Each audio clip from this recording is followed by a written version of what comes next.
J'avais plus de notion de temps, de rien. Et je m'en suis pas occupée. Mais je ne les rends pas responsables pour autant. Dingue. Depuis Thelma et Louise, tout ça, je le trouvais canon, quoi. Moi, je suis vraiment de la team Brad Pitt. Je suis pas team George. Bienvenue et merci d'être avec nous aujourd'hui. C'est un vrai plaisir de vous retrouver ici. Si le plus grand conflit n'avait jamais existé. Pendant des années, un mystère a enflammé les rumeurs. Jennifer et Nolwenn Leroy seraient en guerre depuis la Star Academy. Rivalité, jalousie, silence, tout semblait accuser une fracture invisible. Mais aujourd'hui, une voix brise enfin le mythe. À 43 ans, Jennifer décide de dire la vérité, celle que personne n'attendait, et de lever le voile sur une relation que la presse a longtemps déformée. À 43 ans, Jennifer a enfin révélé des secrets choquants sur Nolwenn Leroy. Depuis la Star Academy, Jennifer et Nolwenn Leroy fascinent autant que leur succès. Comparées, opposées, elles ont longtemps laissé planer le doute sur une relation que la rumeur disait conflictuelle, mais dont la vérité est bien plus nuancée. Pendant des années, chaque regard, chaque silence, chaque apparition séparée a été interprété comme un signe de rupture. La presse parlait de tensions cachées, de rivalités muettes, d'une distance soigneusement entretenue. Pourquoi si peu d'images? Ensemble, pourquoi tant de comparaisons insistantes? Autant de zones d'ombre qui ont nourri le doute et alimenté une tempête médiatique autour de Jennifer et Nolwenn Leroy, bien loin de la réalité qu'elles s'apprêtaient à révéler. Depuis plus de 20 ans, une même question revient avec une insistance presque obsessionnelle. Pourquoi a-t-on voulu croire que Jennifer et Nolwenn Leroy étaient ennemies? Pourquoi cette idée d'une guerre silencieuse s'est-elle imposée dans l'imaginaire collectif au point d'éclipser parfois leurs carrières respectives? Pour comprendre, il faut revenir à ce moment précis où tout commence, la Star Academy. Deux jeunes femmes, deux tempéraments, deux voix révélées, sous l'œil constant des caméras, dans un format qui adore les oppositions et les récits simplifiés. Très vite, la machine médiatique se met en marche. Dès la fin de l'émission, les comparaisons deviennent systématiques. L'une serait instinctive, populaire, proche du public. L'autre, plus classique, plus cérébrale, presque distante. Ces étiquettes, faciles et rassurantes pour les commentaires, créent un décor parfait pour nourrir un fantasme, celui de la rivalité. Chaque succès de l'une est lu comme une menace pour l'autre. Chaque silence devient suspect. Chaque absence commune est interprétée comme un refus délibéré. Peu importe la réalité, le récit est déjà écrit. Avec le temps, cette rumeur s'installe durablement. Elle traverse les années, se transforme, se renforce même lorsque rien ne la confirme. Le public s'y habitue. Certains médias l'entretiennent, parfois inconsciemment, parfois par facilité. Car opposer deux femmes issues du même programme, c'est raconter une histoire simple, presque scénarisée. Pourtant, derrière cette construction artificielle, la réalité est beaucoup plus banale, mais aussi plus dérangeante pour ceux qui vivent de ces mythes. Il n'y a jamais eu de guerre. À 43 ans, Jennifer choisit enfin de mettre des mots clairs sur ce malaise ancien. Non pas dans un éclat de colère, ni dans une volonté de régler des comptes, mais avec une forme de lassitude lucide. Elle parle d'un fantasme médiatique, d'une opposition fabriquée, alimentée par une habitude profondément ancrée, comparer les femmes entre elles, surtout lorsqu'elles connaissent le succès. Selon elle, cette rivalité n'a jamais existé ailleurs que dans les colonnes de la presse et l'imaginaire collectif. Ce qui frappe dans ces mots, c'est l'absence totale d'amertume. Jennifer ne cherche pas à se justifier, ni à réécrire l'histoire. Elle constate, elle explique. Elle rappelle que leurs parcours se sont simplement éloignés, chacun suivant une sensibilité artistique différente. Là où certains ont vu une fracture, il n'y avait qu'une évolution naturelle. Deux artistes, deux chemins, deux univers, rien de plus, rien de moins. L'entretien accordé à l'occasion du concert des Enfoirés agit alors comme un révélateur. Pour la première fois depuis longtemps, les choses sont dites sans détour. Jennifer affirme qu'elle a toujours aimé Nolwenn, que le respect a toujours été là. Cette phrase, simple en apparence, vient pourtant ébranler des années de spéculation. Elle oblige à regarder autrement cette relation que l'on croyait conflictuelle. Elle met en lumière un paradoxe. Plus la rumeur était forte, plus le silence des principales intéressées était interprété comme une preuve. Ce silence, justement, mérite d'être interrogé. Car s'il a permis à la rumeur de prospérer, il était aussi une forme de protection. Ni Jennifer ni Nolwenn n'ont jamais cherché à alimenter la polémique. Elles ont travaillé, avancé, construit leur carrière loin de ces récits simplistes. Mais dans un paysage médiatique avide de tensions et de drames, l'absence de démentis spectaculaires a longtemps été comprise comme une confirmation implicite. Une injustice discrète, mais persistante. En réalité, cette histoire en dit peut-être plus sur notre regard collectif que sur leurs relations réelles. Pourquoi avons-nous eu besoin de croire à un conflit ? Pourquoi l'idée de deux femmes qui se respectent, sans rivalité ni affrontement, semblait-elle moins intéressante ? La vérité révélée, aujourd'hui, dérange parce qu'elle est simple.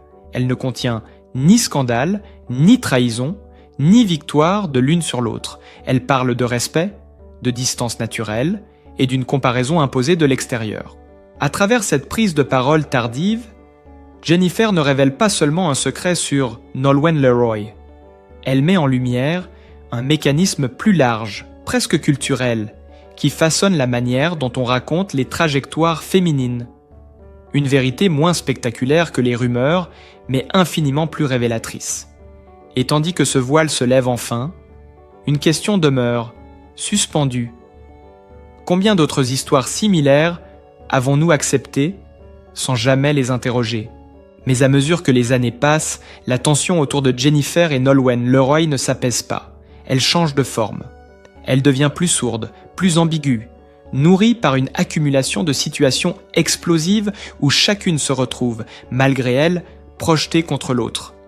Ce ne sont pas des cris, ni des déclarations fracassantes, mais une suite de moments mal interprétés, de décisions imposées, de regards absents qui, mis bout à bout, fabriquent un climat presque irrespirable. Il y a d'abord les plateaux télé, où l'on invite l'une sans jamais convier l'autre. Les questions glissées à la fin des interviews, faussement innocentes, et Nolwenn, vous êtes toujours en contact, ou vous sentez-vous en concurrence ? Chaque réponse est décortiquée. Chaque hésitation devient un indice. Lorsqu'une phrase est coupée au montage, elle circule ensuite comme une preuve. Une rivalité supposée prend alors la place de la réalité, plus nuancée, plus complexe, mais bien moins spectaculaire. Puis viennent pour les récompenses, les classements, les comparaisons chiffrées, album contre album, tournée contre tournée. Quand l'une connaît un succès public, certains titres suggèrent que l'autre recule. Quand l'une s'oriente vers un univers plus intimiste, on y voit un retrait stratégique face à l'ombre de l'autre. Cette lecture permanente finit par créer une pression réelle. Même sans conflit direct, l'environnement devient conflictuel. Chacune sent que le moindre pas sera lu comme une attaque ou une réponse. Des tensions émergent aussi dans les coulisses, là où la presse n'a pas accès, mais où les échos circulent vite. Une place qui change, dans une émission caritative. Un duo espéré, mais jamais concrétisé. Des répétitions séparées, non par choix personnel, mais par organisation. À chaque fois, la même interprétation revient, elles évitent de se croiser. Et même si cette lecture est injuste, elle finit par s'imposer comme une vérité parallèle, difficile à combattre sans l'alimenter davantage. Le plus violent, peut-être, réside dans le silence forcé. Car répondre serait entrer dans le jeu. Démentir frontalement serait donner de l'importance à une fiction. Alors chacune se replie sur son travail, laissant la rumeur enfler. Mais ce silence, vu de l'extérieur, ressemble à une distance assumée. Les fans prennent parti. Les réseaux sociaux s'enflamment. Certains choisissent un camp, comme s'il s'agissait d'un duel. La relation, réelle ou supposée, devient un champ de bataille symbolique. Il arrive aussi que leurs chemins se croisent sans se rencontrer. Des événements communs, des hommages collectifs, des photos de groupe où l'on remarque qu'elles ne sont pas côte à côte. Ce détail suffit à relancer la machine. On parle alors de malaise, de froideur, de rancœur persistante. Et pourtant, derrière ces images figées, il n'y a souvent que la fatigue, le timing, ou simplement l'envie de rester discrète. Mais la nuance n'a pas sa place dans une narration de conflit. À force, cette guerre fantasmée finit par produire des effets bien réels. Elle pèse sur les choix artistiques, sur les invitations acceptées ou refusées, sur la manière de se montrer ou de disparaître. Chacune doit composer avec une identité publique qui ne lui appartient plus totalement. Être soi, sans être comparé, devient presque impossible. Et dans ce contexte, même l'absence de conflit devient une source de tension, car elle ne correspond pas à l'histoire que l'on attend. Ce qui rend cette situation particulièrement explosive, c'est qu'elle ne repose pas sur un affrontement clair, mais sur une accumulation de malentendus et de projections, une rivalité sans adversaire déclarée. Un conflit sans scène finale, et plus le temps passe, plus la question se pose avec insistance. Comment deux artistes peuvent-elles se libérer d'un récit qu'elles n'ont jamais écrit, mais dont elles subissent chaque chapitre comme s'il s'agissait d'une vérité incontestable? De son côté, Nolwenn Leroy apporte un éclairage tout aussi décisif, mais d'une tonalité différente, presque introspective. Là où Jennifer parle d'un fantasme médiatique subi, Nolwenn reconnaît une part de responsabilité silencieuse, non pas dans la création de la rumeur, mais dans l'espace qu'elle lui a laissé. Pendant des années, elle a choisi de ne pas répondre, persuadée que le temps finirait par dissoudre ce qui n'était, à ses yeux, qu'un bruit de fond. Une posture compréhensible, mais dont elle mesure aujourd'hui les conséquences. Elle l'admet sans détour. À force de se dire qu'il fallait laisser dire, une légende urbaine a fini par s'installer. Une histoire parallèle, nourrie par le silence, amplifiée par les interprétations, consolidée par l'absence de contradiction officielle. Ce choix, à l'époque, n'était ni stratégique, ni calculé. Il relevait d'une forme de protection. Protection de sa vie privée, de son espace artistique, mais aussi, peut-être, de l'autre. Car répondre, c'était risquer d'alimenter encore davantage la machine médiatique. Ce qui frappe dans les mots de Nolwenn, c'est cette lucidité tardive. Elle ne cherche pas à se dédouaner, ni à réécrire le passé. Elle constate simplement que le silence, loin d'apaiser, peut parfois devenir un carburant. Plus rien n'était dit, mais tout a été interprété. Chaque absence devenait suspecte. Chaque divergence artistique était perçue comme une prise de distance personnelle. Et peu à peu, cette rumeur a cessé d'être anecdotique pour devenir un élément quasi structurant de la manière dont on parlait d'elle. Dans ce contexte, la proposition d'une interview commune agit comme un électrochoc. Pour Nolwenn, il ne s'agit pas d'un coup de communication, mais d'une évidence. Pour la première fois, l'occasion est donnée de parler ensemble, dans le même espace, avec les mêmes questions, sans filtre ni intermédiaire. Accepter cette couverture commune, c'est rompre avec une logique de séparation imposée. C'est reprendre la parole là où elle avait été confisquée par les récits extérieurs. Elle explique que ce choix s'est fait naturellement. Non pas pour créer un événement, mais pour rétablir une vérité simple, presque banale. Il n'y a pas de guerre. Il n'y en a jamais eu. Seulement deux artistes révélés dans le même programme, ayant emprunté des chemins différents, et projetés l'une contre l'autre par un regard extérieur, avide de confrontation. En acceptant cette interview, Nolwenn reconnaît implicitement que le silence n'était plus une option. Que laisser faire, c'était continuer à cautionner, malgré elle, une fiction devenue trop lourde. Ce moment marque un tournant. Car pour la première fois, les deux femmes apparaissent non plus comme des figures opposées, mais comme deux voix complémentaires capables de regarder en arrière avec distance. Cette prise de parole conjointe ne gomme pas les années de rumeurs, mais elle les replace dans leur juste perspective. Elle montre aussi combien il est difficile pour des artistes féminines d'exister dans l'espace public sans être comparées, opposées, classées. Ce que Nolwenn met en lumière, c'est la mécanique insidieuse de ces récits. Une fois lancés, ils ne demandent plus de preuves. Ils se nourrissent des assobices d'eux-mêmes. Et ceux qui les subissent se retrouvent d'actes souvent piégés. Parler, c'est relancer la polémique. Se taire, c'est la laisser prospérer. Pendant longtemps, elle a choisi la seconde option, pensant qu'elle était la plus sage. Aujourd'hui, elle reconnaît qu'elle n'était pas la plus efficace. Cette interview commune devient alors bien plus qu'un simple démenti. Elle agit comme un geste symbolique fort, un refus collectif d'un récit imposé, une manière de dire que la vérité n'a pas besoin de scandale pour exister. Pourtant, même dans cette clarification, une tension subsiste.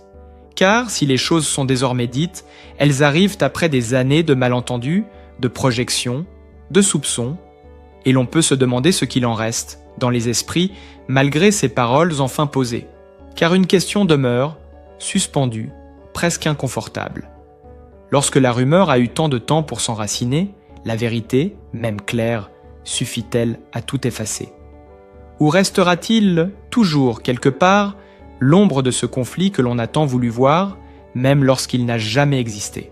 Pour comprendre pourquoi cette rumeur a pris une telle ampleur et pourquoi elle continue de susciter autant d'émotions aujourd'hui, il faut replacer Star Academy au centre du récit.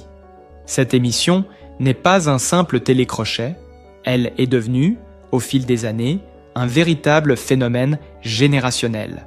Pour des millions de Français, elle a marqué un moment précis de leur vie, une époque, des souvenirs partagés.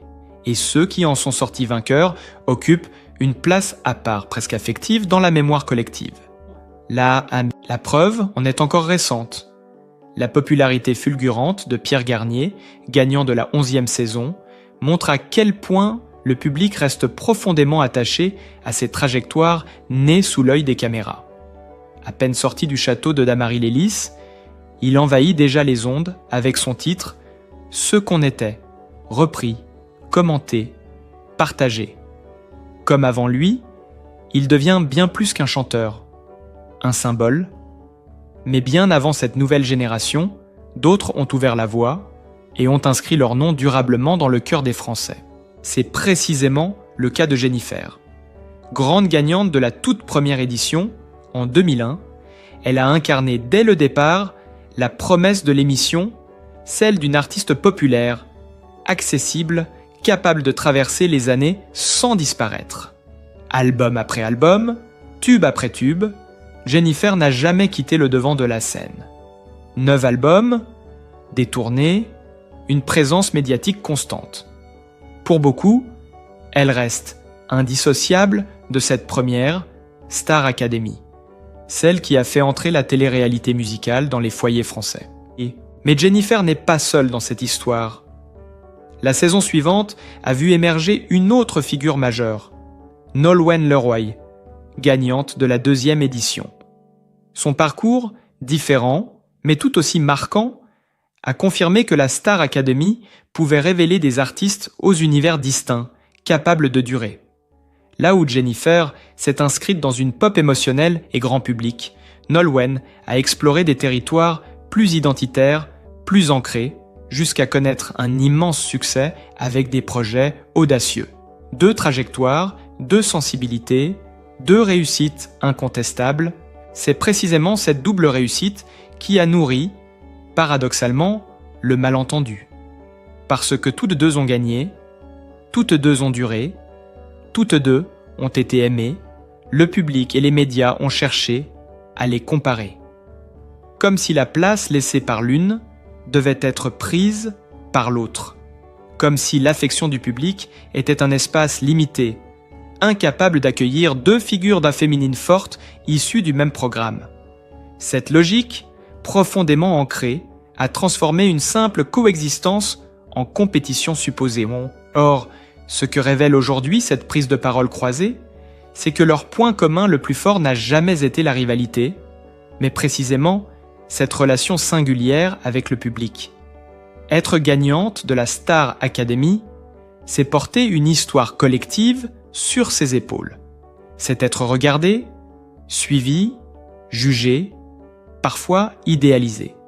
C'est aussi accepter que chaque choix artistique soit analysé à travers le prisme de l'émission qui vous a révélé, même 20 ans plus tard. Jennifer et Nolwenn ont grandi sous ce regard permanent, chacune à sa manière, chacune avec ses propres armes. Leur relation réelle s'inscrit donc dans un contexte bien plus large que celui d'un simple duo médiatique. Ils étaient le reflet d'un phénomène culturel, celui de la Star Academy et de l'attachement presque affectif que les Français développent pour ces gagnants. Cet attachement, s'il est chaleureux, peut aussi devenir exigeant, intrusif, parfois injuste. Il pousse à vouloir des histoires claires, des rôles définis, des oppositions nettes. Et lorsque la réalité ne correspond pas à ce schéma, on la réécrit.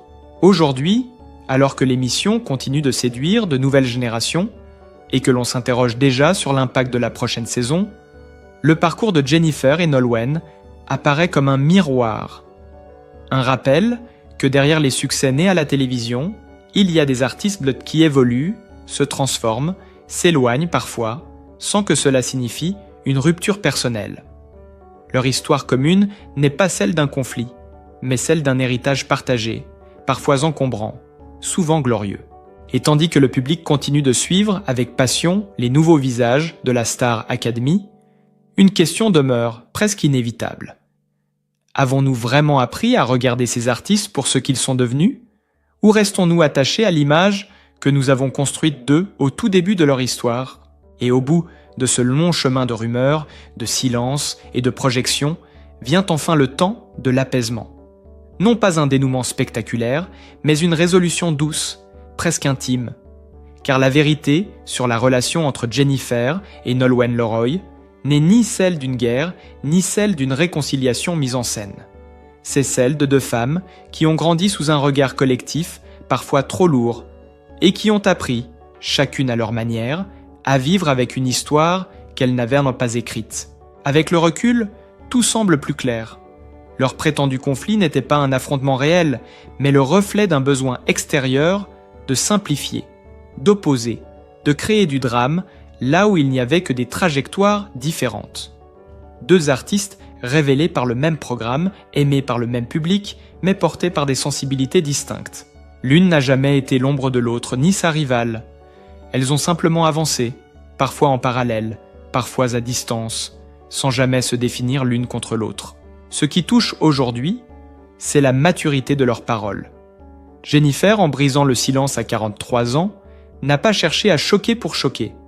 Elle a choisi de dire les choses avec sincérité, sans rancœur, sans reproche.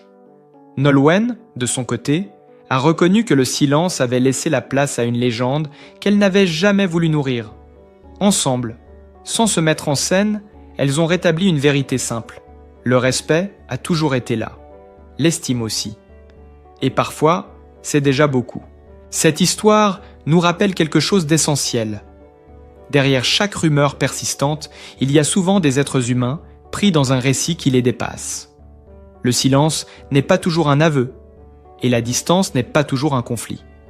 Dans un monde médiatique, avide de tension, choisir de ne pas répondre peut être un acte de protection, mais aussi un risque. Celui de voir les autres parler à votre place. La relation entre Jennifer et Nolwenn Leroy n'a jamais eu besoin d'être spectaculaire pour être vraie. Elle s'est construite dans la discrétion, dans l'acceptation de leurs différences, dans le refus de jouer un rôle imposé. Et peut-être est-ce la plus belle des leçons? Toutes les histoires n'ont pas besoin de drame pour exister. Certaines méritent simplement d'être comprises avec plus de nuances et de bienveillance. Aujourd'hui, le conflit est dissous. Non pas parce qu'il a été gagné ou perdu, mais parce qu'il n'a jamais vraiment existé. Il ne reste qu'un respect mutuel, une reconnaissance silencieuse, et deux carrières qui continuent de toucher le public, chacune à leur façon. Et si cette vérité arrive tard, elle a au moins le mérite de nous inviter à regarder autrement les récits que l'on consomme et les artistes que l'on aime. Alors, avant de refermer cette histoire, posons-nous une dernière question. Et si, derrière tant de rumeurs, il y avait simplement des femmes libres, refusant d'être enfermées dans des rôles que l'on a choisis pour elles? Si cette réflexion vous a touché, n'hésitez pas à partager votre ressenti en commentaire. Votre regard compte. Pensez aussi à liker cette vidéo et à vous abonner à la chaîne pour continuer à explorer ensemble, avec calme et humanité, les histoires vraies qui se cachent derrière les images publiques.